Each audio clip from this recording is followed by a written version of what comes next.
Assalamualaikum. Welcome to my YouTube channel Knowledge for Students. Students, today we are starting class number 23. And in today's class, we are studying about past indefinite tense. तो students आज की class में हम बात करने जा रहे हैं पास्ट इंडेफिनेट के बारे में। पास्ट इंडेफिनेट टेंस के बारे में शुरू करने से पहले अगर अभी तक आप लोगों ने मेरे चैनल को सब्सक्राइब नहीं किया तो प्लीज़ सब्सक्राइब के बटन पर क्लिक कर दें। अगर आपको मेरी वीडियोस पसंद आ रही हैं और अगर आप इनसे कुछ सीख रहे हैं तो प्लीज़ लाइक एंड शेयर के बटन पर क्लिक कीजिए। और अगर आपको कोई मसला हो रहा है, कोई परेशानी हो रही है तो प्लीज़ आप लोग कमेंट्स बॉक्स में जाके कमेंट्स कर सकते हैं। तो चले आए गाइस, स्टार्ट करते हैं past indefinite tense. So students, past indefinite के सेंटेंसेस कौन से होते हैं या इसकी डेफिनेशन क्या होती है?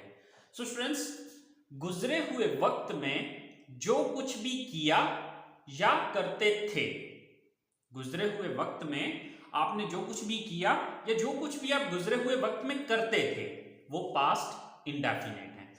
अच्छा, गुजरे हुए वक्त में आपने जो कुछ भी किया, चाहे वो आपने 2 मिनट पहले किया या चाहे आपने 10 साल पहले किया, यानी कि आपने ये बात जहन में रखनी है कि गुजरे हुए वक्त में जो कुछ भी आप करते थे या जो कुछ भी आपने किया था वो पास्ट इंडेफिनेट में आएगा। देखिए स्टूडेंट्स, सबसे पहली बात यह है कि आपको सेंटेंस पहचानना होता है कि ये टेंस है कौन सा। जब आप टेंस की पहचान कर लेंगे उसके बाद फिर आगे आप उसके सेंटेंसेस बनाने स्टार्ट करेंगे। तो ये बात जहन में रखें कि पास्ट इंडेफिनेट टेंस कौन सा है, यानी कि कौन से सेंटेंसेस होते हैं पास्ट इंडेफिनेट के। गुजरे हुए वक्त में आपने जो कुछ भी किया या जो कुछ भी करते थे, ठीक है। अच्छा, इसकी पहचान क्या होती है? उर्दू जुमलों के आखिर में ता था, ती थी, ते थे या अलिफ, छोटी ए, बड़ी ए वगैरह आता है। मिसाल के तौर पे मैं ये कहता हूं कि वो कॉलेज जाते थे, तो अब जाते थे यानी कि वो गुजरे हुए वक्त में काम करते थे, जाते थे, तो जाते थे के एंड पे देखें ते थे आ, ठीक है। इसी तरह से हम क्रिकेट खेलते थे, वो यहां आती थी, वो खाना पकाती थी, तो अब जो कुछ भी करता था, करती थी या करते थे वगैरह, ठीक है, तो उन सब के एंड पे ता था, ती थी, ते थे वगैरह आ रहा है। तो अब हम ये कह सकते हैं कि to express repeated actions in the past, कि गुजरे हुए वक्त में रिपीटेड एक्शंस को बयान करने के लिए पास्ट इंडेफिनेट का यूज किया जाता है। लेकिन साथ मैंने ये भी कहा कि या अलिफ, छोटी है, बड़ी है वगैरह भी आ सकता है। अच्छा, अब वो मिसाल जो है वो यहां पे मैं वाज़ेह कर देता हूं कि गुजरे हुए वक्त में जो कुछ भी किया, मिसाल के तौर पे मैं कॉलेज गया, अब गया के एंड पे अलिफ आ रहा है, ठीक है। तो गुजरे हुए वक्त में आपने जो कुछ भी किया, मिसाल के तौर पे हम क्रिकेट खेले, मैंने अपने दोस्त को फोन किया, उसने मुझे इस बारे में बताया, मैं बाजार गया, मैंने ये किया, मैंने वो किया, यानी कि गुजरे हुए वक्त में आपने जो कुछ भी किया, चाहे वो आपने 5 मिनट पहले किया, चाहे वो काम आपने 10 दिन पहले किया, इस चीज से कोई फर्क नहीं पड़ता, ठीक है। तो गुजरे हुए वक्त में जो कुछ किया या फिर जो कुछ करते थे, ये इसकी मेन डेफिनेशन है। एंड पे ता था, ती थी, ते थे या फिर अलिफ, छोटी ए, बड़ी ए वगैरह आता है, ठीक है। तो आई होप सो आपको इसकी डेफिनेशन और इसकी पहचान की समझ आ गई होगी। गुजरे हुए वक्त में आपने जो कुछ भी किया या जो कुछ भी आप करते थे, मिसाल के तौर पे मैं ये कहता हूं, मैं घर आया, मैंने कपड़े तब्दील किए, मैंने खाना खाया, मैंने अपने दोस्त को बुलाया, मैंने टीवी देखा, मतलब आपने जो कुछ भी किया वो सब क्या है? वो पास्ट इंडेफिनेट है। अच्छा, अब इसकी स्ट्रक्चर क्या होगी? तो स्टूडेंट्स, एक रूल आपको बताने जा रहा हूं, अब ये रूल अपने जहन में रखिएगा। अब नेक्स्ट जितने भी हम टेंसेस यानी कि 12 ब्रांचेस हैं इनकी जो टोटल बनती हैं, ठीक है, इन 12 की 12 ब्रांचेस में यही एक रूल अप्लाई हो रहा होगा, ठीक है। अब वो रूल क्या है? रूल ये है कि प्रेजेंट में हम वर्ब की फर्स्ट फॉर्म यूज करते हैं, पास्ट में हम सेकंड फॉर्म यूज करते हैं और फ्यूचर में फर्स्ट फॉर्म से पहले विल लगाया जाता है। ये बात अपने दिमाग में बैठा लें। अब तीसरी ब्रांच जब हम फ्यूचर की डिस्कस करेंगे वहां पर ये सारा प्रैक्टिकली करके मैं आपको दिखाऊंगा कि ये किस तरह से हुआ। ठीक है, तो मैं एक दफा फिर रिपीट कर रहा हूं, प्रेजेंट में फर्स्ट फॉर्म, पास्ट में सेकंड फॉर्म और फ्यूचर में फर्स्ट फॉर्म के साथ विल का वर्ड यूज किया जाता है। ठीक है, तो अब यहां पर अगर हम पास्ट और प्रेजेंट दोनों को मतलब दोनों की स्ट्रक्चर को देखें तो आपको फर्क सिर्फ इतना नजर आएगा कि प्रेजेंट में हम subject plus first form plus object और ही शीट के साथ यहां पर ऐसी है यस का भी इजाफा था। ठीक है, लेकिन पास्ट में बाकी सब कुछ तो वही है, फर्क सिर्फ इतना आया है कि फर्स्ट फॉर्म की जगह पे यहां पर हमने सेकंड फॉर्म लगा दी है। ठीक है, first of all subject plus second form of the verb and then object. अच्छा, अब कुछ स्टूडेंट्स ऐसे भी होंगे कि जिनको वर्ब की फॉर्म्स का शायद ना पता हो। ठीक है, अब देखिए जैसे कि बचपन में शायद आपने 6th क्लास में या 7th क्लास में अगर आपने पढ़ा हो तो आपको वर्ब की फॉर्म्स पढ़ाई गई होंगी, जैसे कि go, went, gone, come, came, come, learn, learned, learned, speak, spoke, spoken. तो यानी कि इस तरह से ये वर्ब की फॉर्म्स होती हैं। अब ये वर्ब की फॉर्म्स भी इंशाल्लाह मैं 1-2 दिन तक इनका भी स्टार्ट करूंगा, इसकी भी अलग से जो है वो मैं वीडियोस बना दूंगा और आप उनको सीख लीजिएगा, उनको याद कर लीजिएगा। ठीक है, वर्ब की फॉर्म्स आपको याद करनी पड़ेंगी, बट उसके लिए मैं अलग से लेक्चर बना दूंगा और वो भी आप जो है वो साथ साथ वो भी अटेंड करते रहिएगा, वो भी देखते रहिएगा और साथ जो है वो हम टेंसेस और अपनी जो ग्रामर है उसको भी कंटिन्यू रखेंगे। ठीक है, तो चलें अब हम कुछ सेंटेंसेस जो हमने 3 एग्जांपल्स लिखी हुई हैं इन 3 सेंटेंसेस को बना के जरा देखते हैं। जैसे कि हमने अपनी क्लास ली या हम अपनी क्लास लेते थे।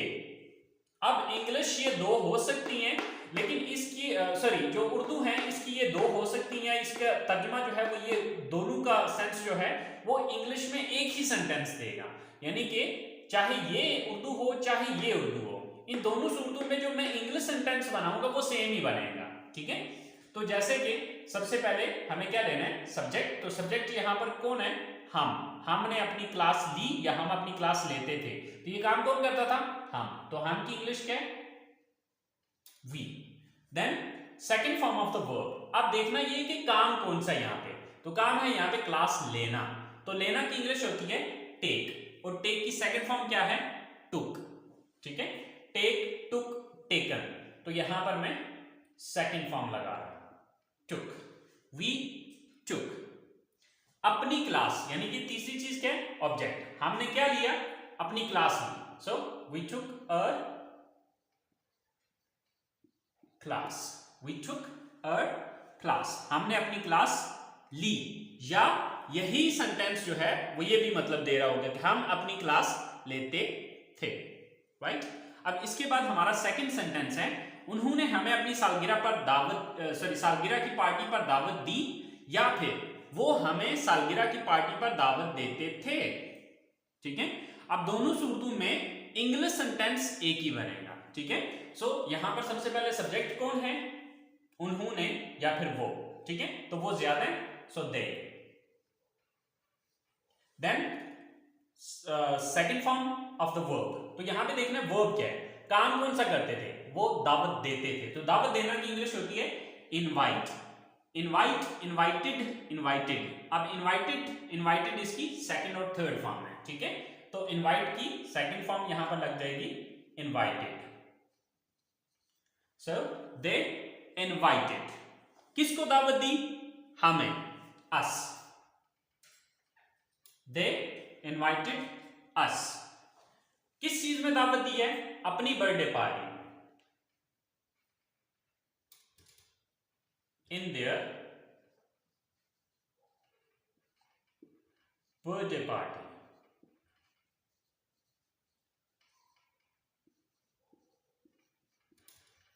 So they invited us in their birthday party. उन्होंने हमें अपनी सालगिरह की पार्टी में दावत दी या वो हमें अपनी सालगिरह की पार्टी में दावत देते थे। इंग्लिश सेंटेंस एक ही बनेगा, अब इसके मतलब ये दोनों हो सकते हैं।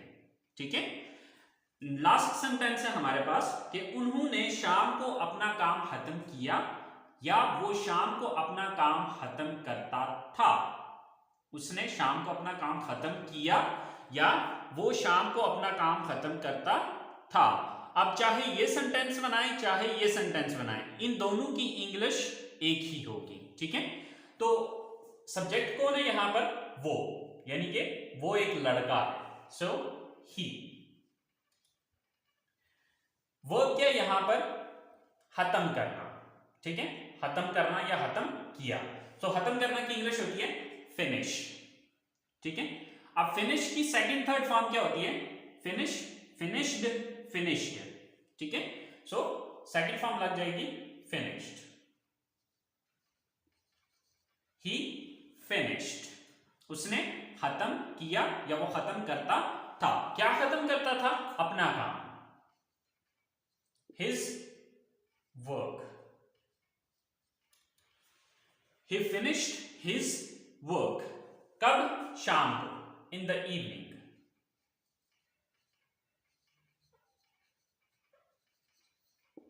So he finished his work in the evening.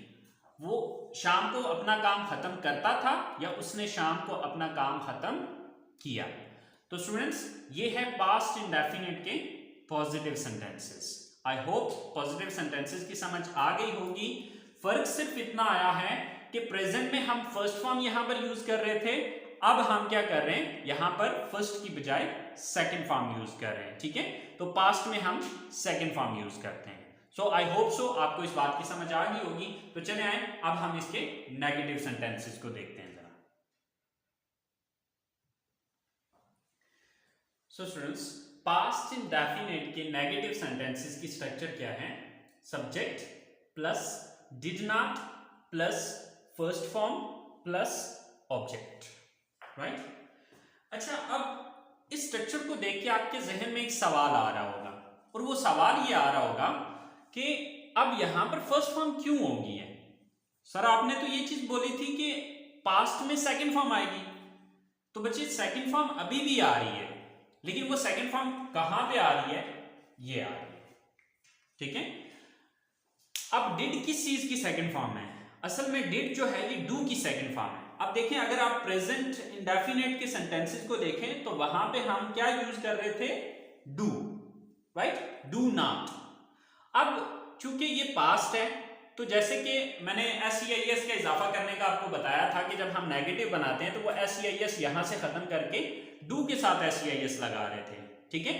तो अब डू के साथ एस क्यों इजाफा कर रहे थे या यहां पर हमने क्यों लगाया था? वो रूल ये था कि जुमले के अंदर आने वाला पहला जो वर्ब है, चाहे वो हेल्पिंग वर्ब है चाहे वो रियल वर्ब है, वो इजाफा उसके साथ हमें करना था, ठीक है।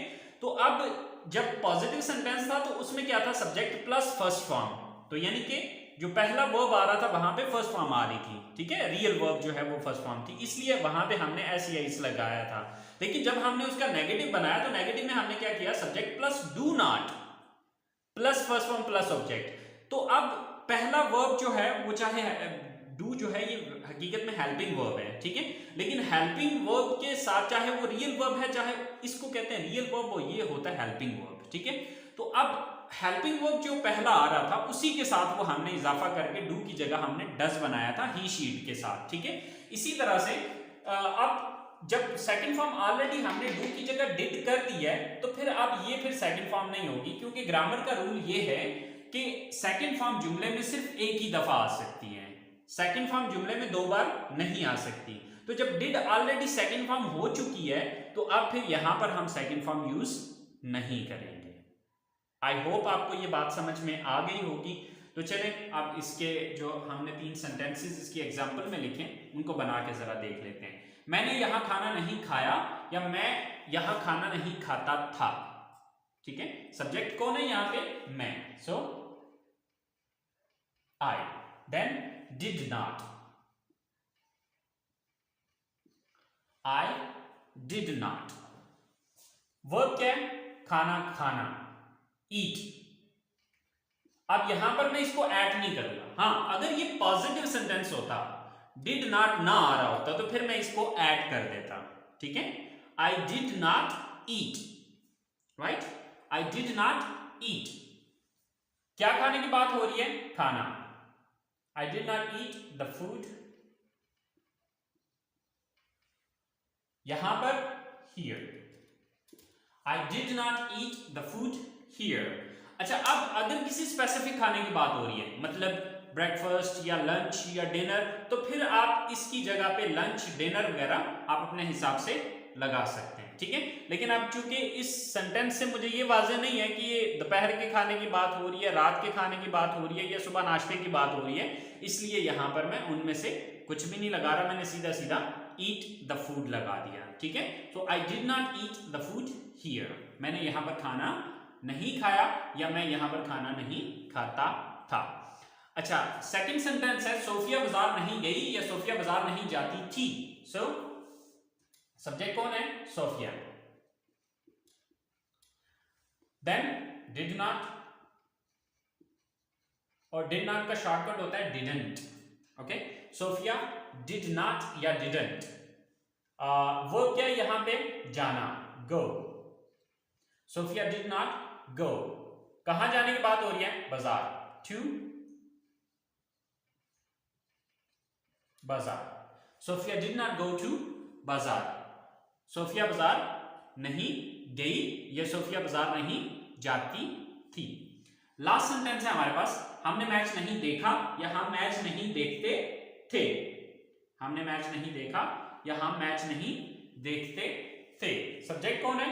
हम, वी। देन सेकंड थिंग क्या है? Did not, we did not, we did not. Verb क्या यहां पे? देखना, watch. We did not watch, क्या नहीं देखा? Match, the match. We did not watch the match, हमने मैच नहीं देखा या हम मैच नहीं देखते थे। तो स्टूडेंट्स, ये थे हमारे पास्ट इंडेफिनिट के नेगेटिव सेंटेंसेस। आई होप आपको ये बात क्लियर होगी। तो अब जब हम इसका इंट्रोगेटिव बनाएंगे, तो इंट्रोगेटिव बनाने के लिए हमने सिंपल क्या करना है, ये रूल मैंने आपको काफी टाइम पहले भी बताया था, पिछली क्लास में भी बताया है, अब भी बता रहा हूं कि जब भी आपने किसी चीज का इंट्रोगेटिव बनाना है तो उसका नेगेटिव देख लें, ठीक है, कि किस लफ्ज के बाद नॉट लगाया है। तो यहां पर हमने किस लफ्ज के बाद नॉट लगाया है? डिड के बाद नॉट लगाया है। तो इसका मतलब है इसी डिड को उठा के मैंने जुमले के शुरू में लगाना है, तो ये मेरा इंट्रोगेटिव सेंटेंस बन जाएगा। तो चलिए गाइस, स्टार्ट करते हैं हमारे interrogative sentences.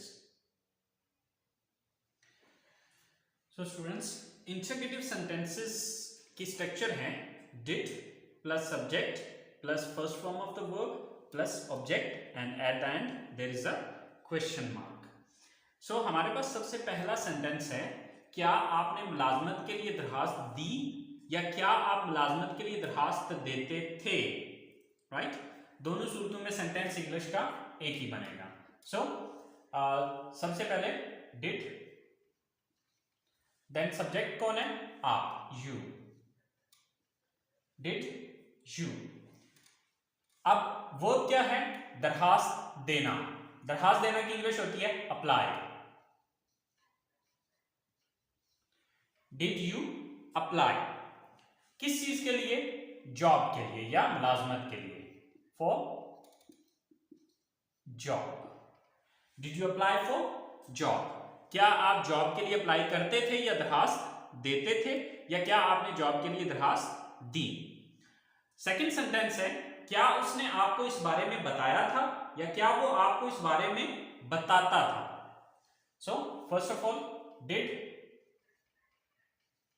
Then subject, subject कौन है? उसने या वो, यानी कि वो एक लड़का, ही, डिड ही। अब वो क्या यहां पे? बताना, टेल। डिड ही टेल, किसको बताता था? आपको, you. Did he tell you, क्या वो आपको बताता था? किस बारे में? इस बारे में, about this. So did he tell you about this, क्या उसने आपको इस बारे में बताया या क्या वो आपको इस बारे में बताता था, राइट। लास्ट सेंटेंस है हमारे पास, क्या वो रोज आपको फोन करती थी। So subject did, sorry, first of all did, then subject कौन है, वो, यानी कि वो एक लड़की है, सो डिड शी।